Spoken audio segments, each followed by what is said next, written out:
Okay, hi everybody. It's the last session of the day, so 6:15 here in the Netherlands and at all different times around the world. So I think some people are very awake while other people get slightly more sleepy, but I'm very excited for this evening session. We have some amazing professors and doctors and project update, and it's paleography. So I hope everyone's awake. And we're going to start with Professor Olszowy-Schlanger. It's my absolute pleasure to be able to introduce her this evening. Professor Olszowy-Schlanger is the President and Director of the Center for Hebrew and Jewish Studies at Oxford. She is also the head of the Books Within Books project, which locates and digitizes and studies fragments of medieval Hebrew manuscripts.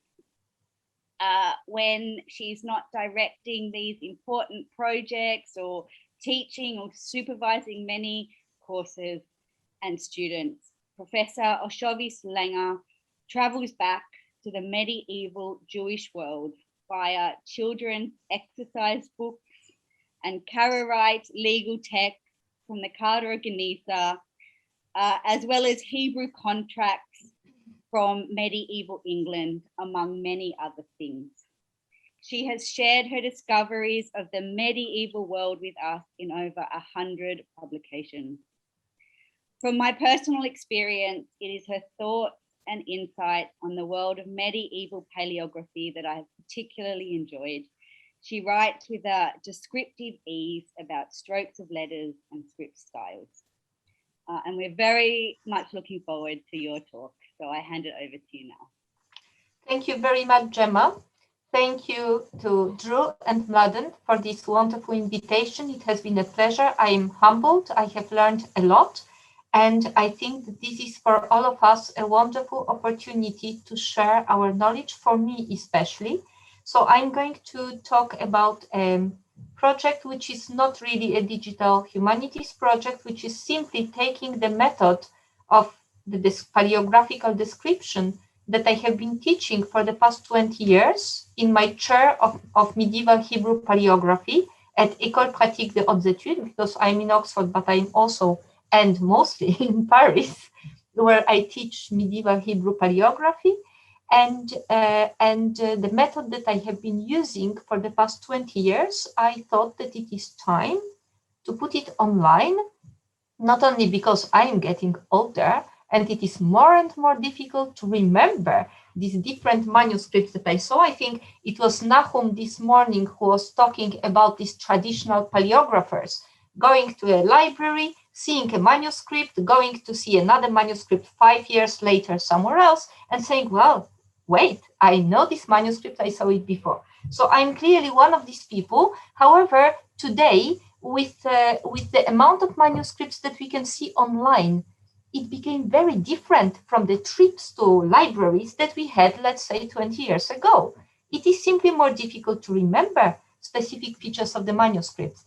And also it is time, when you have a very strict method, to try to simply transfer it on the computer without really going into complicated algorithms or digital humanities, which are very exciting. And I have personally learned a lot from Nahum, from Peter, from Daniel, and from all of you concerning digital humanities. But the project I am presenting today, Daniel Steckel will tell me, it's really a kindergarten. It is really simply a database of paleography. However, I think that it is very, very important. And in order to do it, I'm going to share my screen and try to explain to you what I'm trying to do. So we spoke a lot about the nature of paleography and what it means to describe a manuscript and what is the aim of the manuscript and what kind of vocabulary we need to use. And I apologize, I'm going to be quite technical, not as technical as I normally am when I teach paleography, but I will be slightly technical. And first of all, I'd like to open with a quotation by Elias Lowe, who was a great Latin paleographer, Anglo-American, who said at one point that unlike the poets, paleographers are made, not born. So if we are made, that means that we can be taught, we can acquire our skills. We are not inspired paleographers. We are not this black box that Mladen spoke about at the beginning of this conference, that we simply have this wonderful intuition and we say this manuscript is 15th century Italian. Well, it doesn't work like that.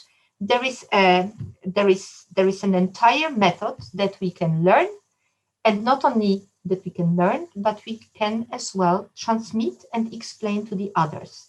And the first rule of paleography, and I think it has been already mentioned during this wonderful conference, is that if a paleographer cannot explain the reasons of the definition that he gives, the definition is by definition wrong. So it is extremely important to justify what you say. And in order to do it, you need a method. So paleographers are made so you can learn a method, but that means as well that you can teach a method. And maybe why not, if you can teach it to the students, maybe you can teach it to the computer as well. So I think that we are here in this logic of transmission. So what are the aims of paleography? There are basically 4 aims of paleography as a scientific discipline, but what we have been talking about during this conference is what I have highlighted here. It's probably the most obvious aim of paleography, which is the typology of the script, the identification of the scribe, which is also a typological exercise. And we do it mostly in order to date and localize manuscripts which do not contain an internal or C14, let's say, scientific way of dating. Although I must say that I wonder how C14 can be used with such a precision with samples which are not directly taken from archaeological context. I would doubt the precision of C14 dating, but that's my personal not very informed view. So what we need and what we are trying to do is to date and localize the manuscript. Why?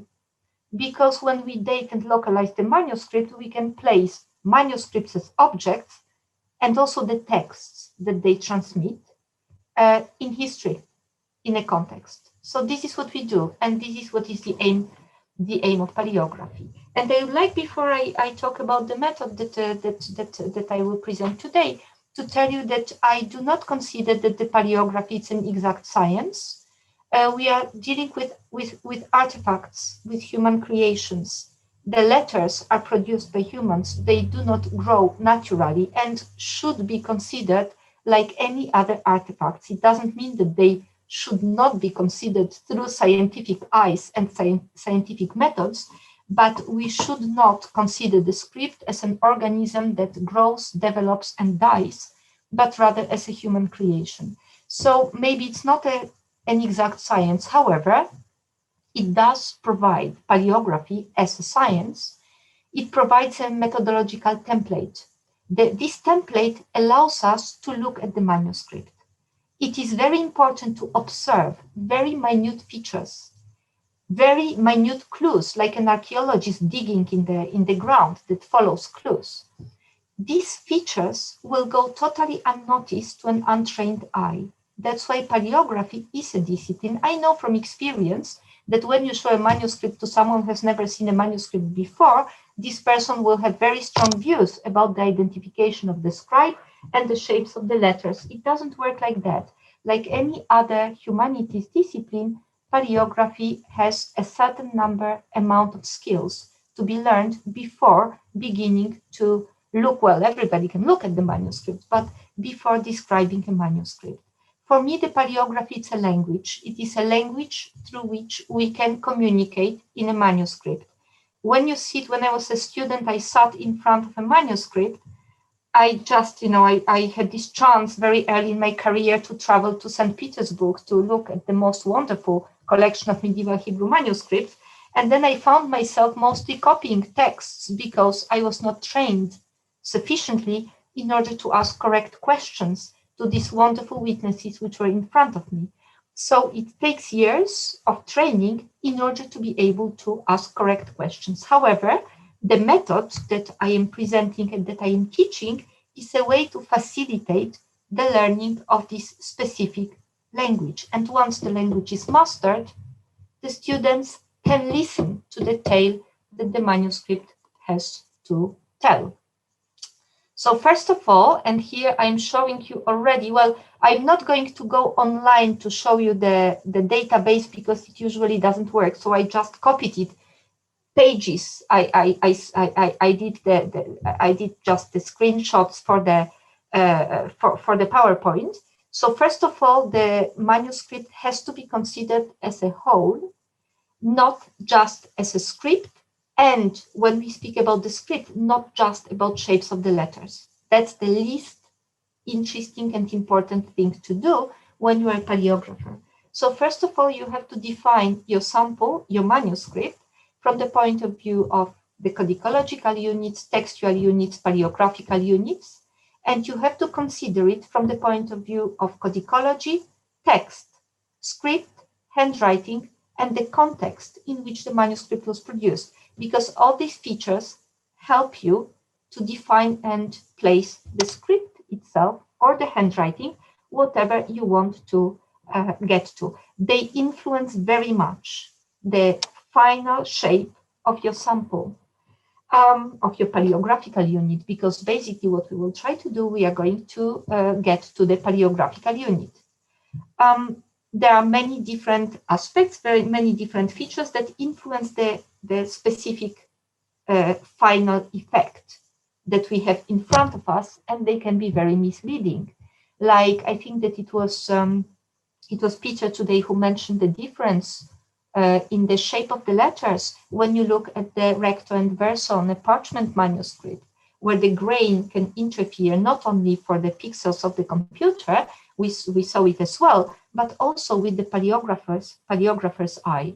The color of the ink, the quality of the ink, the way the ink reacts with the support, the type of the support, page layout, where you have lots of black and white spaces, written, non-written. When the proportions of written and unwritten are different, it can give you a very, very different impression of the script, although it's not. So you have to be very careful to remember all these things that can interfere with your judgment. There is as well the presence or absence of specific paratextual notes, like, for instance, Elvira will tell us how differently a manuscript looks like when there is a Masora and when there isn't a Masora. Or here I have given you an example of a manuscript exactly the same, just the same bifolio, but half of it is vocalized and half is not. So when you look at this manuscript, this is a Geniza fragment, you have a shelf mark on it, you see immediately how vocalization can change your first impression of the text, and how important it is to dissociate on the computer screen if you can, but also in your own personal research between these different aspects.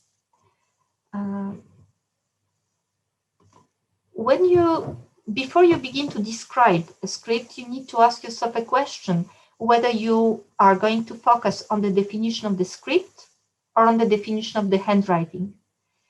You ask the same questions, you use the same method. However, you have a completely opposite aim. So the aim of to define the script is to look for similarities between the pertinent features of different paleographical units that you suspect might have been written in the same place at the same time. So you look for similarities.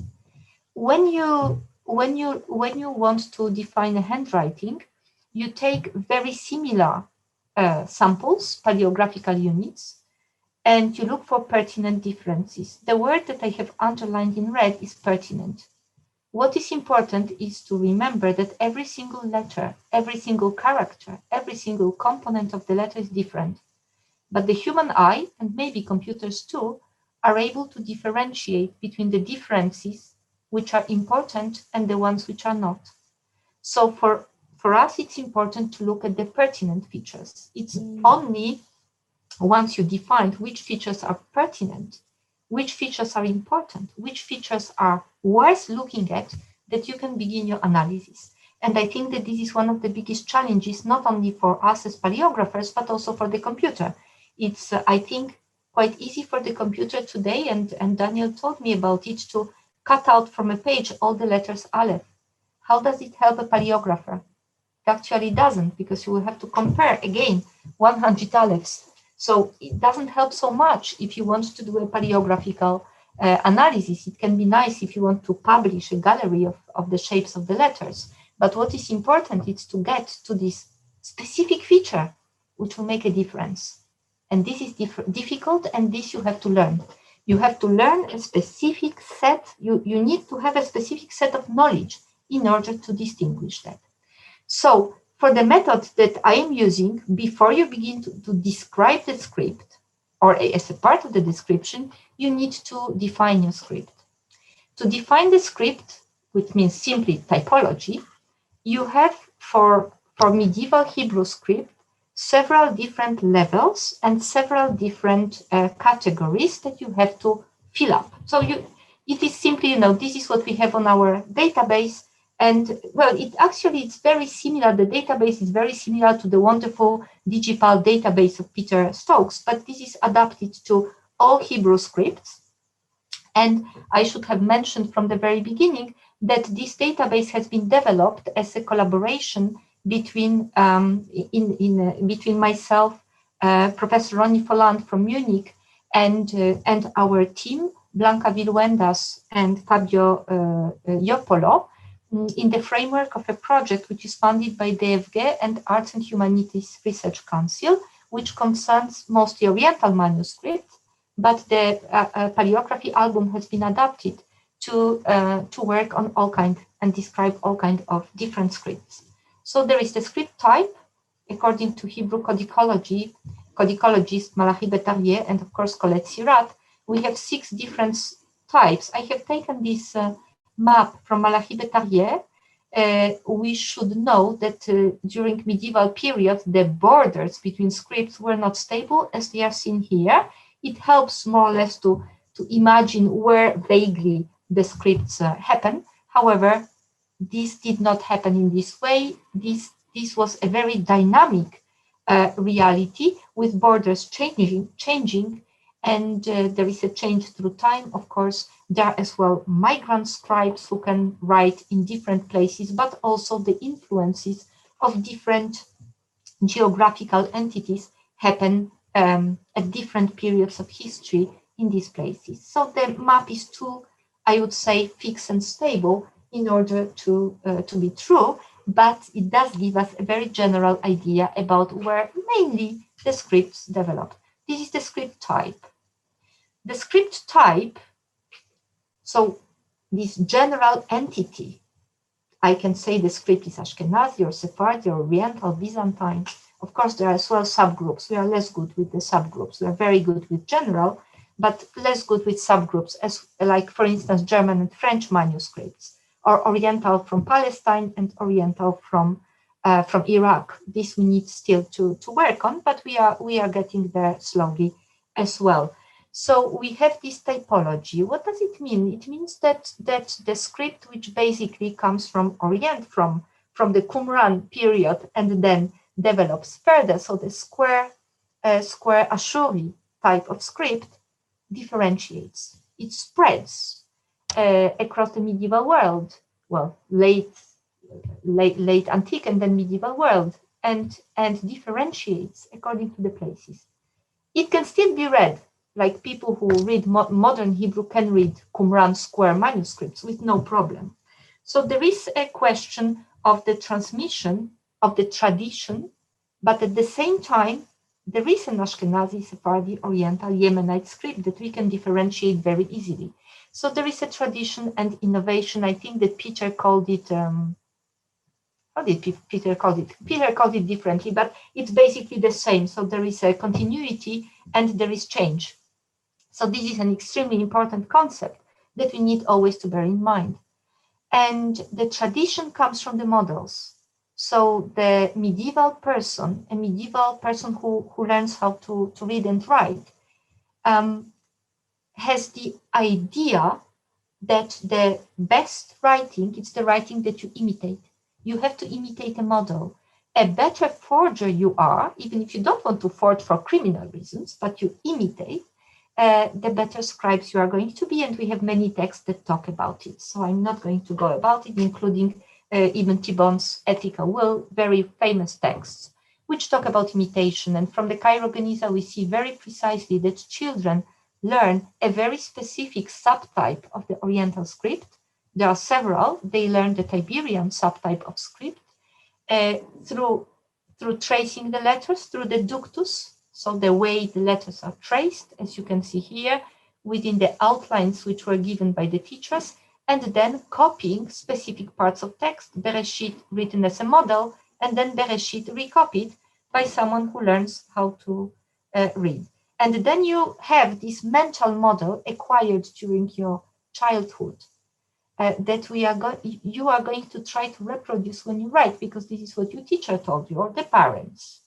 There are as well real models. There are scribes that train, calligraphers that train, taking as their models books of other scribes. For instance, here we have an example. You have the shelf mark from the Cairo Geniza, written by Shlomo Halevi ben Shmuel Hadayan, who was a contemporary of Maimonides. So it's the beginning of the 13th century Egypt. And he actually copies Ani Shmuel ben Yaakov Katafti Benakati Umasarti. He copies from a colophon of the scribe of the Leningrad Codex, Shmuel ben Yaakov. Some scholars think that this is Shmuel ben Yaakov's handwriting. However, when you are a trained paleographer, you see immediately it was written 200 years later. However, because Shmuel ben Yaakov was used as the model in the 13th century, the difference when you study specific letters, he has done an excellent job. He copied them almost identically. You wouldn't see any pertinent, well, very few pertinent differences when you compare the shapes of the letters. So you need to find something else. As I told you, I look at it, I say, okay, I know it's 13th century. It cannot be Shmuel ben Yaakov. Why? So this is the question you have to ask yourself. You look at the shapes of the letters, you wouldn't say it's a different scribe. However, there are some pertinent features, there are two of them, which put you completely in a different world. Very quickly, these features are what I call nesting. So the letters underlying other letters. This is an influence coming from the Maghreb. It's a completely different type of script. You separate these words. You take letters apart. You will never see it. So you have to be very careful. Paleography is not about studying the letters, right? It's very important to know that there are other elements to study and take into consideration. So the baseline and the differences of the level of writing the letters put you in the 13th century and make you think that the scribe is different. Another thing is the shading, the difference of the width of the vertical and horizontal strokes, which does not. This part is the Leningrad Codex, and this is the text that we are discussing. So you have this imitation. People try to imitate. They have a model that, in Chomskyan terminology, we can say competence. But what comes out is the performance, because the handwriting of every single person is individual. And also their handwriting is individual and also influenced by what is happening around the scribe. He is not working in a bubble. He is a part of a society. And this society influences the scribe both through aesthetic models, which are general, but also through the script and the interference between different graphic systems in Jewish scribes is extremely important. The manuscripts written in the Islamic world look very often like Arabic manuscripts, although they are written in Hebrew characters, and those written in Germany or France are very similar to Latin Gothic manuscripts. Why? So why? Well, for Malachi Bet Ariel, it's just the zeitgeist. You know, people look at Gothic cathedrals and they write the letters in a similar way. But there is more to that. And I personally, I'm very much influenced by the ideas of cognitive psychologists who work on sensory motor aspect of writing and the memory of gesture. So for bi-alphabetical, not only bilingual, but bi-alphabetical scribes, the gestures that they do in their favorite script, which, well, first script, which would be Arabic, would be reproduced in a very automatic way, in uncontrolled, very personal, quick writing in Hebrew script. So it has nothing to do with how the letters sound or what they mean, or whether it's ein and ein in Arabic. No, it's the letter which ends the word after a letter which has a base would be written like a loop, okay? Because your hand is used to that. This is why the hey in specific Maghrebi cursive scripts looks like an Arabic wow, because it's in the same position. So you have to take it into consideration too. So there is an innovation, and the reasons for innovations are mostly personal handwriting of the scribes and the scribes who are influenced. So this was about the change of the type. Oh, I have 2 minutes. So very quickly, for the typology, after the type, you have the mode, which for the medieval period is basically square, non-square, and cursive. You have here 3 modes of the Oriental script. In order to say that the script is cursive, it's not enough to say that this script is less carefully written, more beautiful. It's not an aesthetic value, it's a formal value. And here Drew, it's formal in the sense of the shape of the letters. So you can define, I have no time to do it, but you can define very precisely what you mean by cursive. It can be very beautiful. Cursive can be calligraphic, right? It doesn't mean that when it is cursive, that it's personal or informal. It can be a very calligraphic and very formal in Drew's sense type of script. The same scribe is capable of writing in different modes of script, sometimes different types as well. We have as well, I will go quicker, the quality of the script, calligraphic or not, or current. You can have function, which is documentary, bookhand, informal notes. The quality can be untrained. Out of 10 scribes who wrote the very famous Talmud of Florence, written in 1177 in France, 1 column is written by an apprentice, by a child. You can see it here. It's untrained, but it is still a square script. It's not semi-square, it's square. It's still Ashkenazi, right? So you have these different definitions, and then you can begin, after defining some specific methodological aspects that I am going to spare to you because I have no time, you can begin to describe the script only then, only when you have defined it. And all this you define, of course, on your database, and it will be retrievable and count together in your description. Then you describe the letters, you download your image, you choose your letter. Well, this is the first problem. What kind of Aleph you choose? Is it the Aleph? This is the concept of the ideal letter that Colette Sirat has coined, and this is what we do. Part of paleographer's skills is to choose just the letter that you need, okay? And define the allographs, different letters of the Aleph, different shapes of the Aleph. Then you can describe your Aleph, what kind of geometrical shape you can put it in, very important.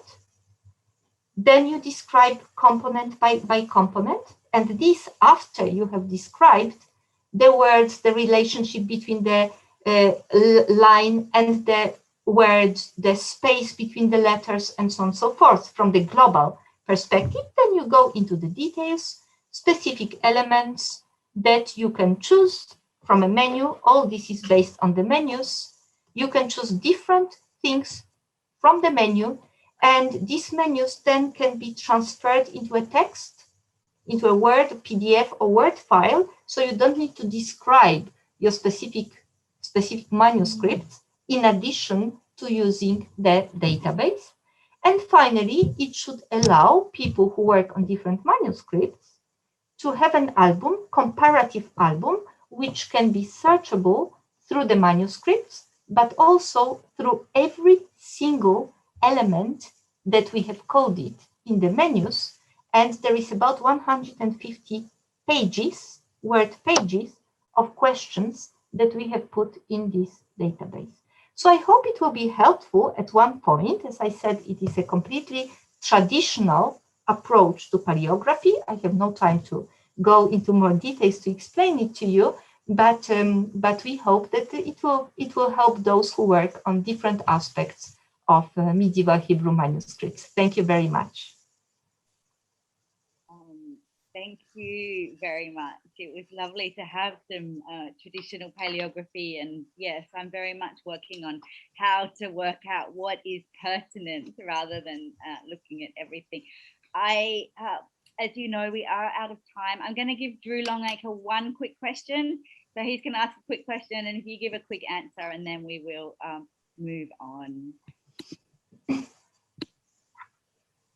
Thank you, Judith. That was really very nice to hear your thoughts overall on the nature of paleography and how the work progresses. I was especially fascinated based on some recent work I've been doing on your discussion of the bialphabetic scribes and how you think cognitive science and this idea of the repetition of gestures can help explain the sort of interference from scripts. That and just the distinction between the style, the script, and the innovation of the personal hand. From both of those perspectives, I'm thinking you make this point that there's a tradition and there's innovation, which is personal. My question to you is, if innovation is personal, how do we encounter, how does style development happen? Because the models don't stay the same. There has to be some sort of mechanism by which there's a critical mass or something or some authority, I don't know what can do it. What do you think happens to where innovations on the individual level become style change? Well, for the Middle Ages, it's quite obvious. You have said the word, it's authority. So we have indeed specific centers, like for instance, the development of the non-square script and the spread up to northern France. We can situate the development of this script in the Geonic academies of Iraq. And then the script spreads all over the medieval world. This is what people call sometimes rabbinic or non-square, okay? So this is the question of authority. So of course, the change on the mental level is individual. However, a rabbi who is recognized by his students and his community is teaching his handwriting, or a teacher, melamed, to his students. So these particular elements are, in a way, continue. So individual features can become the features of style. It's very simple. It's enough that the person who writes in a specific way is an authority, like what we have seen with Shmuel ben Yaakov. 200 years after he died, someone picks up his colophon and tries to write like him. So this is the question of, that's exactly that. This is why tradition and innovation have to be considered always together. Because when you innovate, you risk, or you may, create a new tradition too. And for the Middle Ages, it's easy, or even in post-medieval period, when you have Joseph Caro and Arizal, they tell you how a Torah letter should look like. They just tell you. And that's why it's so difficult when you see Torah scrolls after the 16th century, so difficult to date them, because the authority and the change, they introduced a change. And then this change stuck so strong that it's very difficult to date them after the medieval period because of the authority of specific teachers. So yes, you are right. This is the question. Okay, wonderful. Thank you so much.